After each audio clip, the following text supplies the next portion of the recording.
आपण काल आज सकाळी काउंटिंग सुरू होईपर्यंत प्रत्येकजण आपापल्या परीनं अंदाज व्यक्त करत होते। काल तर मी स्वतः वेगवेगळ्या चॅनलला बघत होतो, म्हणजे आम्ही तिघं कशातच नसल्यातच जमा होतो।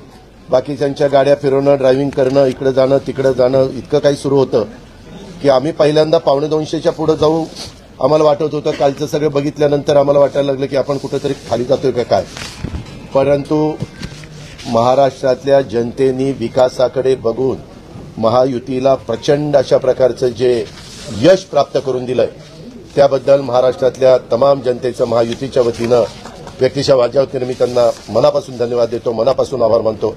सगळेच कार्यकर्ते राबले, उमेदवार राबले, सगळे सहकारी घटक पक्षाचे, मित्र पक्षांचे सगळे आमचे सहकारी त्याच्यामध्ये स्वतःला झोकून दिलं आणि सगळ्यांनी ही निवडणूक आपली स्वतःची निवडणूक आहे असं समजून त्या ठिकाणी कामाला लागले।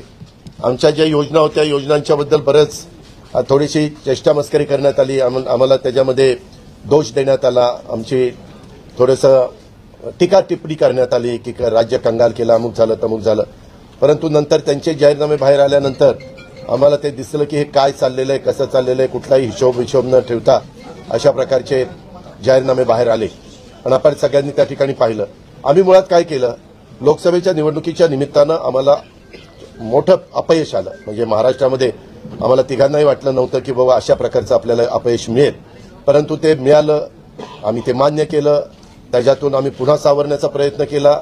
अर्थसंकल्प सादर करत असताना आम्ही सरकारमध्ये तिघांनी मिळून काही योजना जाहीर केल्या, त्या योजना इतक्या पॉप्युलर झाल्या, त्याच्यामध्ये लाडकी बहिणा म्हणजे गेम चेंजरच ती योजना झाली।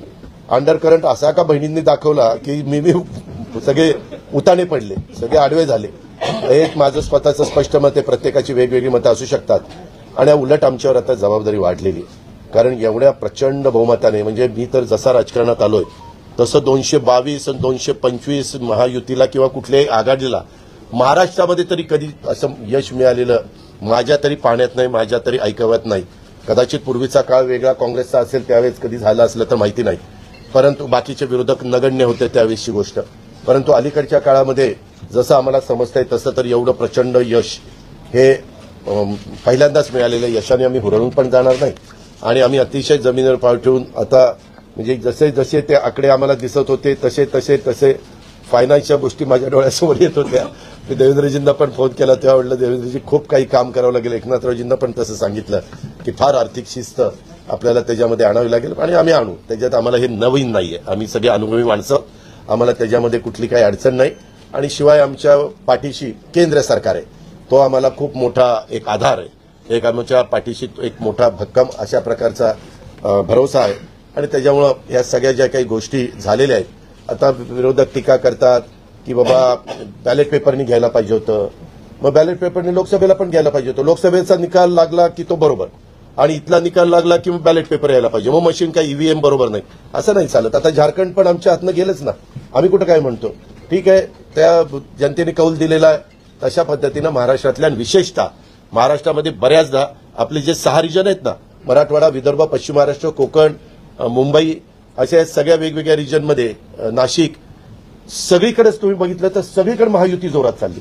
असं कुठं नाही की मागच्या वेळेस कसं झालं, आम्हाला झटका दिला तो मराठवाड्याने दिला, आमची एकच जागा त्यावेळेस भुमरे साहेबांची आली संभाजीनगर सिटीतली, बाकीकडे सगळीकडे आम्हाला दारुण पराभवाला सामोरं जावं लागलं आणि तसं ह्या वेळेस झालं नाही। तुम्ही जर अंदाज घेतला तर सगळीकडेच चांगल्या प्रकारे महायुतीला यश मिळालं, काही जागा गेल्या त्या फार थोड्या मतांनी त्या बाबतीमध्ये गेलेले आहेत असंही चित्र। आणि मीडियावाल्यांनो मला एक, तुम्हाला इलेक्ट्रॉनिक पण आहे, प्रिंट पण मीडिया आहे, मला एक कळत नाही, तुम्ही खऱ्या बातम्या देत चाला ना, जे खऱ्या देत नाही त्यांना मला म्हणायचं तुम्ही बाकी सगळे खऱ्या बातम्या देतात त्याच्याबद्दल दुमत नाही, पण मी टीव्ही चालू केलं आणि अजित पवार पोस्टल बॅलेटमध्येच मागं, मी विचारतोय तिथं फोन करून ते म्हणले नाही दादा आपण पुढे, आता माझं लीड 1,02,000 मताधिक्य मी मिळवलं आणि खुशाल तुम्ही दाखवताय अजित पवार मागं, अजित पवार मागं।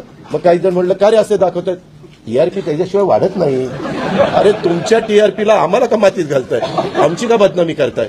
त्याच्यामध्ये मी नंतर पुन्हा अधिकाऱ्यांच्याकडनं माहिती घेतली की नक्की पोस्टल बॅलेट किती झाले, पोस्टल बॅलेटमध्ये पण आम्ही पुढे होतो आणि रेग्युलर मतदानामध्ये पण पुढे होतो। सांगायचं तात्पर्य की बाबा तुमच्यावर सगळ्या चॅनलवर जनतेचा एवढा विश्वास आहे, म्हणजे विश्वास नाही ते सकाळच्या 9 वाजताच्या भोंग्यावर विश्वास नाही, पण बाकीच्यांवर फार विश्वास आहे। माझं एवढंच म्हणणं आहे की खऱ्या बातम्या दिल्या तर काही वाईट होणार नाही पण खूप चांगलं यश मिळालं. अजून पण काही काउंटिंग चालू आहे, काही ठिकाणी रिकाउंटिंग मागितलेलं. ठीक आहे, तो त्यांचा प्रत्येकाचा अधिकार आहे.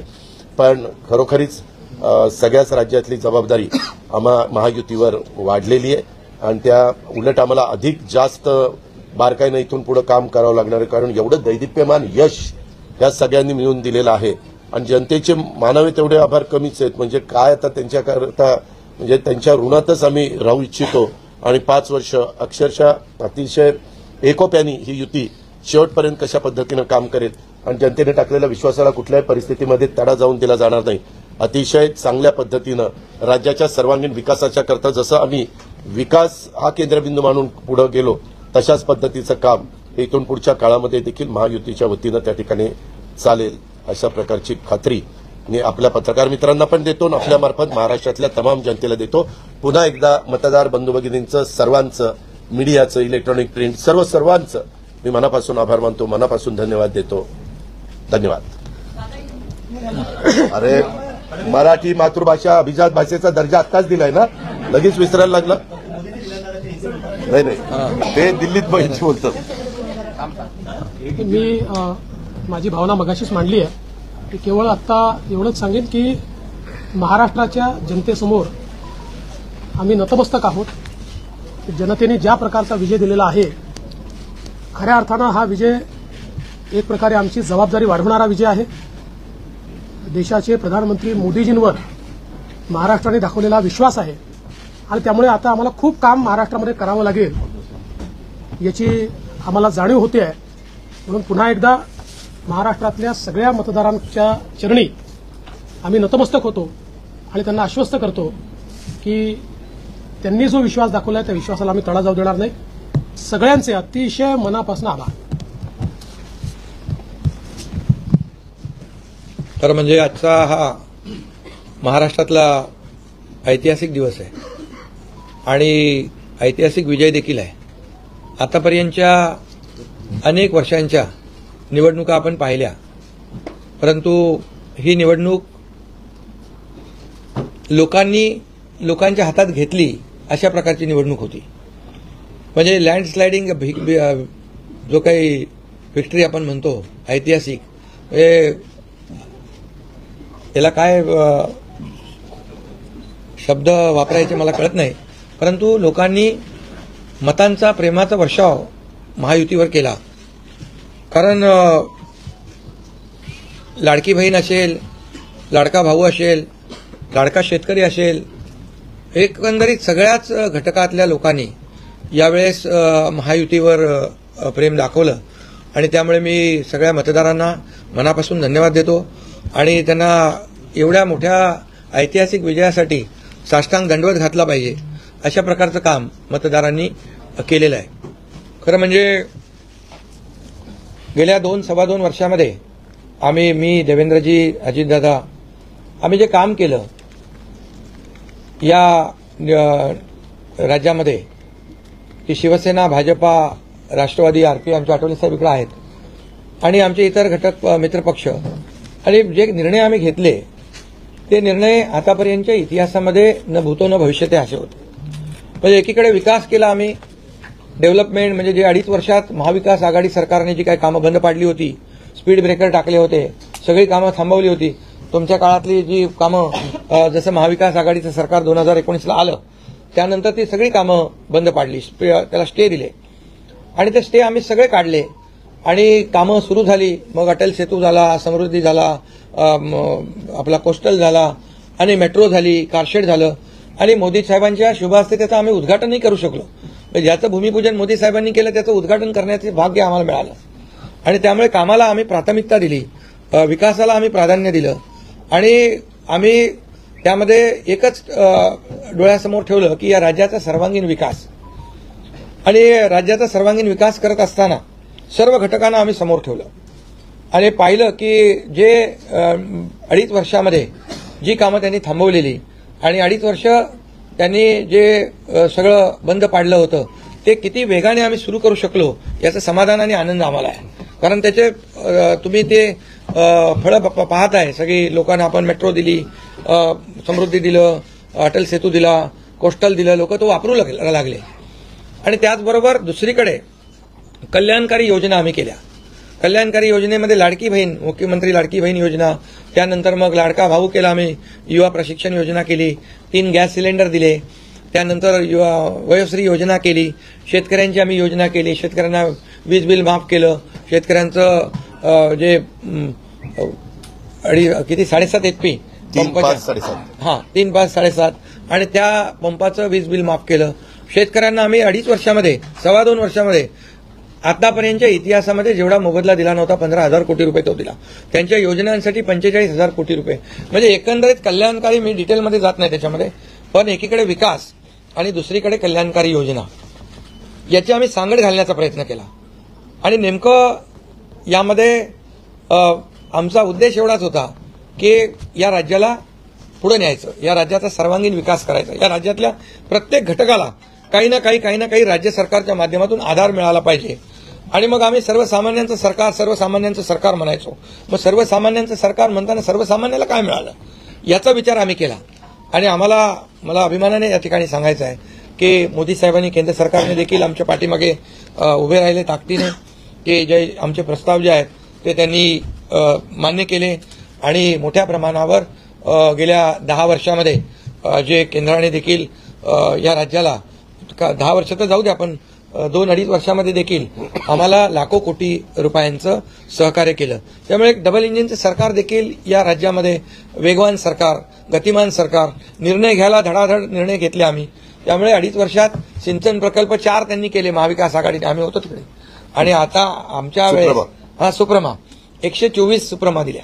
म्हणजे एक फक्त उदाहरण की अशा प्रकारचं काम आम्ही केल्यामुळे या राज्यातल्या जनतेने, सर्वसामान्य माणूस आम्ही केंद्रबिंदू मानला. म्हणजे त्याच्यामध्ये महिला आहेत, गरीब आहे, युवक आहे, शेतकरी आहे, यांना आम्ही केंद्रबिंदू मानून काम केलं आणि त्यांच्यासाठी आम्ही योजना केल्या. काय आमच्यावर आरोपही झाले, एका रेवड्या बाटण्या, काय म्हणजे तुम्ही हे वाटप सुरू केलंय, बहिणींना विकत घेताय का, काही लाच देताय का, या सगळ्या गोष्टीला आम्ही सामोरे गेलो. कोर्टामध्ये काही लोक गेले ही योजना बंद करण्यासाठी. आणि म्हणून लाडकी बहीण योजना जी आहे, त्याचबरोबर शासन आपल्या दारी, आम्ही याच्यापूर्वी शासन आपल्या दारी आम्ही केलं. डायरेक्ट तेव्हाही योजना होत्या, पूर्वी लाभही होते, सगळं होतं, परंतु लोक कंटाळून त्या योजनांचा लाभ घेण्यापासून वंचित राहत होते. आम्ही 5 कोटी लोकांना त्याचा लाभ दिला, शासन आपल्या दारी. आणि आपल्या लाडकी बहीण योजना, यामुळे एकंदरीत लोकांनी विश्वास ठेवला की हे देणारं सरकार आहे, हे फक्त बोलणारं सरकार नाही आहे. आणि म्हणून देणारं सरकार आहे याच्यावर विश्वास ठेवला. आणि कल्याणकारी योजना ज्या केल्या आम्ही फक्त बोललो नाही, तर 5 इन्स्टॉलमेंट लाडक्या बहिणींच्या खात्यात टाकले सुद्धा.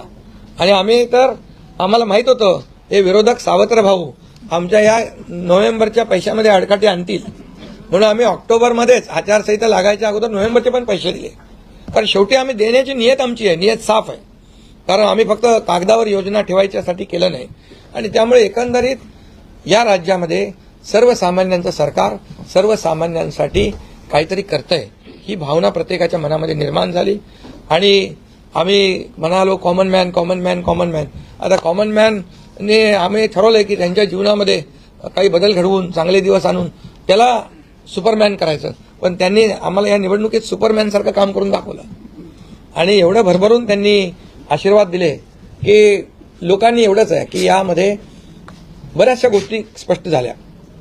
लोकांनी कल्याणाचं आणि विकासाचं राजकारण स्वीकारलं. लोकांनी सुडाचं, आरोपाचं, द्वेषाचं राजकारण झिडकारलं. आणि म्हणून 2 निवडणुका, ज्या लोकसभेमध्ये पण आणि लोकसभेत फेक नरेटिव्ह वगैरे सगळं केलं, काय केलं, संविधान बदलणार वगैरे, सगळ्या जातीमध्ये भीती निर्माण केली, प्रत्येकाला घाबरवलं, तरी सुद्धा एवढं होऊन पण प्रधानमंत्रीपदी मोदी साहेबच बसले. आता ते म्हणाले जनतेच्या दरबारात जाऊ, आम्ही जनतेच्या दरबारात जाऊ, लोकसभेच्या वेळेस पण गेले. पण शेवटी एवढं करून, एवढं सगळं खोटं नाटं सांगून, लोकांना घाबरवून पण प्रधानमंत्रीपदी शेवटी मोदी साहेब बसले. आणि आताही म्हणाले आम्ही जनतेच्या दरबारात जाऊ. आता जनतेने त्यांना जो काय मॅन्डेट द्यायचा तो दिलेला आहे. आणि त्यामुळे जनतेने पूर्णपणे विकासाला आणि कल्याणकारी योजनांना स्वीकारलेला आहे. यामध्ये लोक रोज, आमचं सरकार स्थापन झाल्यापासून रोज सरकार पडणार, रोज आम्हाला 3-4 शब्द ठेवले होते त्यांनी. ते शब्द तुम्हाला माहित आहे, मी ते परत त्याचा उच्चार करू इच्छित नाही. पण 4था शब्द होता का? नाही. पण आम्ही त्याला आरोपाने उत्तर नाही दिलं. आम्ही कामातून उत्तर दिलं त्याला. आणि कामातून उत्तर दिलं आणि ते काम लोकांना भावलं की बाबा हे काम करणारे लोक आहेत आणि काम सर्वसामान्य लोक आहेत. मी स्वतःला काय समजायचो, सीएम म्हणजे चीफ मिनिस्टर, मी म्हणायचो कॉमन मॅन आहे. आता कॉमन मॅन मध्ये मी जायचो. आता आमचे दोन्ही उपमुख्यमंत्री दोन्ही आम्ही 24/7 काम करत होतो. आणि याच्यामुळे घरी बसून सरकार चालवता येत नाही, फेसबुकवरून सरकार चालवता येत नाही, हे स्पष्ट झालेलं आहे. आणि म्हणून आम्ही लोकांच्या, बाळासाहेब सांगायचे, कार्यकर्ता घरात नाही लोकांच्या दारात शोभून दिसतो. शासन आपल्या दारी आम्ही घेऊन गेलो, शासन आपल्या दारी घेऊन गेलो आम्ही. आणि म्हणूनच आज बाळासाहेबांच्या विचारांनी आम्ही सरकार स्थापन केलं 2019ला मोदी साहेबांच्या आशीर्वादाने. आणि 2019ला जे सरकार स्थापन व्हायला पाहिजे होतं ते सरकार स्थापन झालं नाही. ते लोकांनी बरोबर लक्षात ठेवलेलं आहे. लोक ते विसरलेले नाहीत. आणि म्हणून या निवडणुकीत देखील कोण कुठल्या पक्षाचा, आता तुमचा कुठला पक्ष आहे तुमचा? राष्ट्रवादी. आता तो कोणाचा आहे ते लोकांनी ठरवलं. आणि शिवसेना कोणाची तेही ठरवलं. आणि लोकांनी ते ठरवलं. त्यामुळे आता बऱ्याचशा गोष्टी त्या स्पष्ट झालेल्या आहेत, बऱ्याचशा गोष्टी स्पष्ट झाल्या. आणि मला समाधान आहे की 2019ला 56 जागा आल्या होत्या आणि त्या 56 मला वाटतं आताही 56 जागा आल्या, अजून चालू आहे. पण एकंदरीत आताच्या पर्यंत म्हणजे विकासाला लोकांनी महत्व दिलं. मोदीजींनी, आता अमित भाई असतील, नड्डाजी आहेत, तिथे पियुषजी आहेत, केंद्रीय मंत्री आपले भूपेंद्रजी आहेत, राजनाथ सिंगजी, बऱ्याच सगळ्या लोकांनी, आठवले साहेब तर आपल्या सोबतच आहेत, आठवले साहेब सोबत 100%. तर एकंदरीत आपण सगळ्यांनी या निवडणुकीमध्ये एकत्र येऊन काम केलं. आता एकत्र येऊन काम केलं, आता त्याच्यामध्ये काही लोकांनी म्हणा त्याचा अर्थ वेगवेगळा काढला. मोदी साहेब म्हणाले एकत्र या, विकासासाठी एकत्र या. आता लोकांना आवाहन केलं, जसं आम्ही काय त्याच्यामध्ये जातीपाती धर्माचा उल्लेख केला नाही, पण मतदानासाठी एकत्र या, विकासासाठी एकत्र या, या राज्याला पुढे घेऊन जाण्यासाठी एकत्र या, असं आवाहन करणं काय चुकीचं आहे. आणि लोकांनी ते एकत्र येऊन एकजुटीचं दर्शन या निवडणुकीमध्ये घडवलं. आणि मतांची टक्केवारी वाढली, मतदानाची टक्केवारी वाढली, महिलांच्या, आमच्या लाडक्या बहिणींच्या टक्केवारी वाढली. आतापर्यंत महिलांचं टक्केवारी कमी असायची पुरुषांपेक्षा, पण यावेळेस ती टक्केवारी जास्त आहे. आणि म्हणून लाडक्या बहिणी आमच्या ज्या आहेत त्या लाडक्या बहिणींनी सावत्र भावांना चांगला जोडा दाखवलेला आहे. आणि आम्ही म्हणायचो ना, खोडा घालणाऱ्यांना जोडा दाखवा. तर एकंदरीत ही निवडणूक जी आहे, ही निवडणूक विकासाच्या अजेंड्यावर, कल्याणकारी योजनांच्या ह्याच्यावर, आणि जे विचार आहेत आज आमचे शिवसेना म्हणून बाळासाहेबांचे विचार आहेत, दिघे साहेबांची शिकवण, मोदीजींची जे काही जो त्यांचा सपोर्ट आहे, केंद्राचा सपोर्ट आहे, या सगळ्या गोष्टी ज्या आहेत या निवडणुकीमध्ये कामी आल्या. शेवटी लोकांना काय पाहिजे? लोकांना शिव्याशाप नको आहे, लोकांना आरोप प्रत्यारोप नको आहे, लोकांना सुडाचं राजकारण नको आहे. लोकांना हवंय डेव्हलपमेंट हवं आहे आणि विकास आणि विकास यावर आम्ही भर दिला. आणि आज त्यामध्ये किती आरोप केले, खोटे बोला, आपण रेटून बोला. आता अजितदादा मगाशी म्हणाले की तुम्ही पण काय काय ते बातम्या अशा, सकाळी तर अशा बातम्या चालल्या होत्या की बोला आमचा काय कार्यक्रम होतो का काय, आमचा करेक्ट कार्यक्रम करायचं चालू होतं. तर याच्यामध्ये खूप चांगला निर्णय झाला, चांगला एक आपला ऐतिहासिक विजय झालेला आहे. आणि त्यामुळे खऱ्या अर्थाने आमची जबाबदारी वाढलेली आहे. आता या सगळ्या ज्या काही जे घेतलेले आम्ही निर्णय आहेत, की आमचा एकही निर्णय कागदावर राहिलेला नाही. मी त्या सगळ्या निर्णयात जाऊ इच्छित नाही, पण एकही निर्णय आम्ही कागदावर ठेवला नाही. कुठली योजना आहे ती कार्यान्वित केली आम्ही. आणि त्यामुळे जो लोकांचा विश्वास, शेवटी यापूर्वी देखील आपण पाहिलं की काँग्रेस सरकार ज्या ठिकाणी असतील त्यांनी, किंवा महाविकास आघाडी ज्यांनी काही निर्णय घेतले, काही आश्वासनं दिली, ती पाळली नाहीत. आश्वासनं दिली, नंतर कर्नाटकमधलंच आश्वासन घ्या, हिमाचलमधलं घ्या, आपल्या राजस्थानमधलं घ्या पूर्वीचं, की त्यामध्ये आश्वासन दिल्यानंतर निवडून आल्यानंतर केंद्राकडे पैसे मागायला लागले. आमच्याकडे पैसे नाही, हमारे पास पैसे नाही. असं आम्ही केलं नाही. आम्ही जे बोललो, आमची हातपाय काय म्हणतो त्याला, पांघरून पाहून आम्ही, ते आम्ही अंतरून पाहून पाय पसरले. आणि ज्या योजना आम्ही केल्या, या योजनांचं पूर्णपणे त्याच्यामध्ये कुठलीही योजना बंद होणार नाही याची आम्ही काळजी घेतली. सगळे नियम आम्ही पाळले, सगळ्या आरबीआयच्या, केंद्र सरकारच्या गाईडलाईन आम्ही पाळल्या, कुठलंही व्हायलेशन आम्ही केलं नाही. आर्थिक दृष्टिकोनातून जे काही आम्ही नियोजन करायचं ते केलं. आणि त्यामुळे त्यांना लोकांनी खोटं ठरवलं, ते आम्हाला म्हणाले तुम्ही लाडकी बहीण योजना देताय, पैसे कुठून आणणार, पैसे कुठून आणणार, हे फसवा आहे. आणि त्यांनीच आमची योजना चोरून नंतर त्यांच्या वचननाम्यामध्ये टाकली. मग तुम्ही कुठून आणणार? म्हणजे लोकांना कळलं की हे फक्त बोलतायत, करणार नाहीत आणि विश्वासाचा भाग आहे.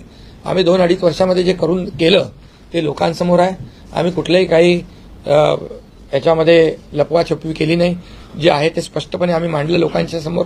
लोकांच्या दरबारामध्ये आम्ही गेलो आणि लोकांना काम आवडतं, लोकांना विकास पाहिजे, लोकांना कल्याणकारी योजना पाहिजेत, ते आम्ही देण्याचा प्रयत्न केला आणि विकासाकडे या राज्याला नेण्याचा आम्ही प्रयत्न केला. यामध्ये केंद्राचा आम्हाला खूप मोठ्या प्रमाणावर सपोर्ट मिळाला. 10 वर्षामध्ये मी तो आकडा अगोदर पण मी सांगितला होता. मनमोहन सिंग प्रधानमंत्री होते, 10 वर्षात राज्याला त्यांनी 2 लाख कोटी दिले. पण यावेळेस 10 वर्षामध्ये मोदीजींनी 10 लाख कोटी दिले. आताचं नवीन उदाहरण तर 76,000 कोटी वाढवण बंदर आहे, दिघी बंदर आहे. अशी म्हणजे डेव्हलपमेंटसाठी जे आहे, मग ते एअर कनेक्टिव्हिटी असेल, water connectivity, rail connectivity, road connectivity असेल, अनेक प्रकल्पांना जे काही पाण्याच्या योजना असतील आमच्या, त्या सगळ्याला खूप मोठ्या प्रमाणावर सपोर्ट केला आणि त्यामुळे आम्ही या राज्याला विकासाकडे घेऊन जाऊ शकलो आणि लोकांना कल्याणकारी योजना आम्ही देऊ शकलो. आणि लोकांना आम्ही याच्यामध्ये मतं नाही, आम्ही लोकांची मनं जिंकलेली आहे. आज लोकांना शेवटी काय विश्वास महत्वाचा आहे. विश्वासावर सगळ्या गोष्टी चालतात. तुम्ही काही सांगा आणि नंतर त्या हात वरती करा, अशा प्रकारचं काम आमच्याकडून झालं नाही. आणि त्यामुळे आम्ही काम करणारे लोक आहोत, कार्यकर्ते आहोत आणि म्हणून आम्ही 24/7 काम केलं. जेव्हा जेव्हा शेतकरी अडचणीत आला तेव्हा तेव्हा त्याच्या मागे आम्ही उभं राहिलो. त्याला वाऱ्यावर आम्ही सोडलं नाही. आणि त्यामुळे जो जो सर्वसामान्य घटक जेव्हा जेव्हा अडचणीत आला त्याच्या मागे आम्ही उभं राहण्याचं काम केलं. त्यामुळे एक प्रकारचं हे सरकार जे आहे, एक पाठीराखा सरकार, एक सरकार जे आहे हे सर्वसामान्याला न्याय देणारं सरकार आहे. जनतेच्या पाठीमागे ताकदीने उभं राहणारं सरकार आहे. जसं आमच्या मागे केंद्र सरकार ताकदीने उभं राहिलं, कसं आम्ही जनतेच्या मागे उभे राहिलो. आणि म्हणूनच आम्हाला हा असा प्रचंड दैदिप्यमान हा विजय मिळालेला आहे. आणि आम्ही या विजयाचं श्रेय जे आहे आमच्या मतदारांना देतो, जनतेला देतो. जे आमचे महायुतीचे सर्व कार्यकर्ते आहेत त्यांनी मेहनत घेतली आहे त्या सगळ्यांना देतो. आणि म्हणूनच यापुढे जे काही काम आहे या जनतेच्या हितासाठी करणं एवढंच आमची जबाबदारी आहे. त्यामुळे पुन्हा एकदा मी आपल्या सगळ्या पत्रकारांना मनापासून धन्यवाद देतो, आपलेही आभार मानतो. आणि आता इथून पुढे तुम्ही खऱ्या चांगल्या बातम्या दिल्या तर तुमचा TRP वाढत जाईल. आमचे प्रकल्प जे आम्ही सुरू केलेत त्याच्या बातम्या द्या, लोकांच्या फायद्याचे जे प्रकल्प आहेत त्याच्या बातम्या द्या. वाचाळवीरांच्या बातम्या दूंगा. देवेंद्र जी, एक सवाल ये है कि महाराष्ट्र में पिछले कुछ समय से जाति जाति में लगातार एक दंगा फैलाने की कोशिश हो रही थी. क्या स्थिर सरकार को लेकर की मैंडेट है क्या?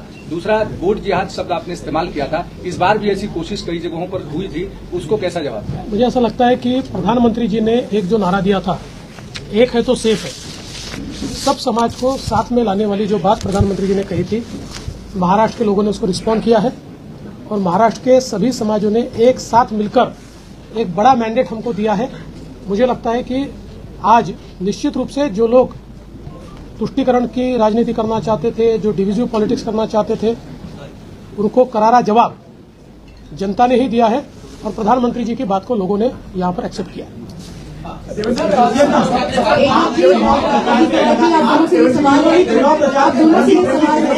एनसीपी और शिवसेना, आप दोनों को लेकर ये आरोप लग रहे थे बार बार, आप दोनों के लिए साथ की लड़ाई थी, शिवानी ठाकुर फ्रॉम जी न्यूज, एकता जी और अजीत पवार जी, की नकली है. क्या आपको लगता है आज के बाद ये आरोप अब जनता ने जवाब दे दिया है, आपकी ओर से क्या जवाब दिया जाएगा? क्योंकि असली और नकली का फैसला जनता ने दिखाया ना. अभी आपने पहले ही बोल दिया ना. नहीं, आपकी ओर से जानना चाहते हैं क्योंकि देखिए बार बार नहीं, देखिए जनता ने आज बता दिया है. असली नकली में मैं जाऊंगा नहीं, लेकिन बाला साहब ठाकरे जी की विचारधारा वाली जो शिवसेना है, शिवसेना भाजपा की गठबंधन वाली जो शिवसेना है, एक विचारधारा वाली शिवसेना आज लोगों ने तय कर लिया है. कौन है, मैंडेट दिया है लोगों ने आज. अभी तो मुझे लगता है वो तो अभी उनको तो हम कैसे रोकेंगे, वो तो और कुछ ना कुछ बोलते रहेंगे. लेकिन जनता की अदालत में जाने के बाद उनको भी दिखाया है और हमें भी दिखाया है. ईवीएम का देखो, अभी झारखंड में है ईवीएम अच्छा है क्या? झारखंड में, कर्नाटक में ईवीएम अच्छा था. जब भी अभी वो लोग पहले जब जीतने के बाद बोलते ईवीएम अच्छा है, इलेक्शन कमिश्नर अच्छा है, वो लोग तो सुप्रीम कोर्ट तक तो उनको सलाह मशवरा देते हैं. उनको वो जो यंत्रणा उनके बाजू से मतलब उनके फेवर में रिजल्ट आते अच्छी है. अभी तो वोटर लिस्ट पे भी उन्होंने ऑब्जेक्शन लिया था। तो जब हार जाते हैं तो बोलते हैं ये यंत्रणा खराब है, जीतते तो बोलते हैं अच्छा है। ऐसा कैसा है?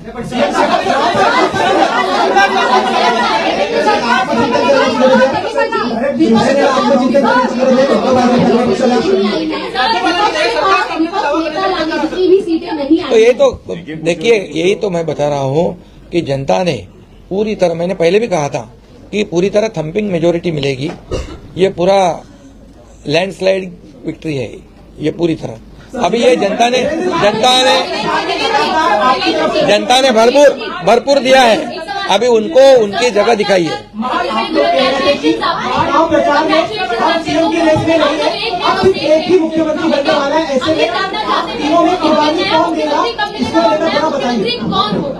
अरे भैया, अभी तो आंकड़े भी आने के अभी चालू है ना, काउंटिंग चालू है। अभी होने के बाद हमारी तीनों पार्टियां बैठेगी। हमारे जैसे आपको बताते हैं, जैसे हमने सीटों का बंटवारा हुआ, हमें कोई मतभेद हमारे में नहीं थे, आज भी कोई मतभेद नहीं है। हम हमारे वरिष्ठ और हम लोग बैठकर उसके ऊपर निर्णय लेंगे।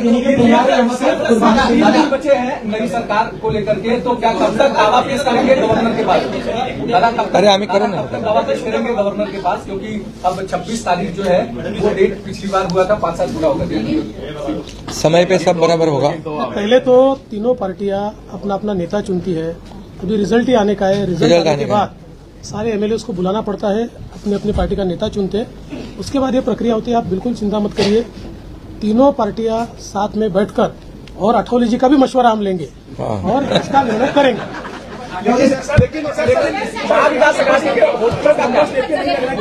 महाविकास अघाड़ी ने दादा होटल बुक किए थे, वहाँ पर एमएलए को रखा जाएगा। तो ये जनता ने तय किया है ना, जनता ने इतना भरोसा दिखाया है। अभी हमारी जिम्मेदारी बढ़ गई है।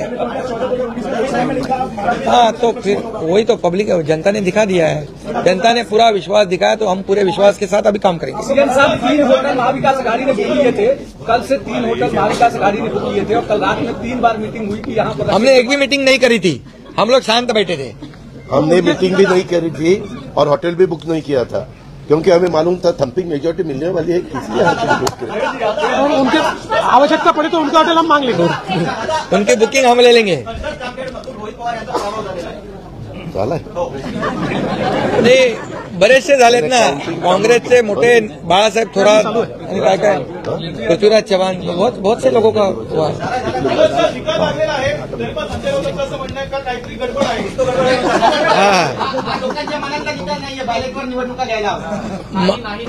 संजय राऊतची बरोबर आहे।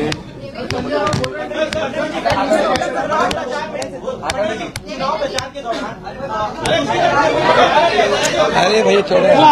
आता 2 प्रश्न मराठीत घेऊ आपण, महाराष्ट्रात बसलोय मग संपवा। 2 प्रश्न मराठी। अरे जाने दो ना संजय, एक ही सवाल है क्या? आपका सवाल खत्म हुआ? सवाल खत्म? बॅलेट पेपरवर निवडणुका घ्या, ईव्हीएमचा निर्णय माहीत नाही। पुन्हा एकदा तुम्हाला विचारतो, संजय राऊत कोण?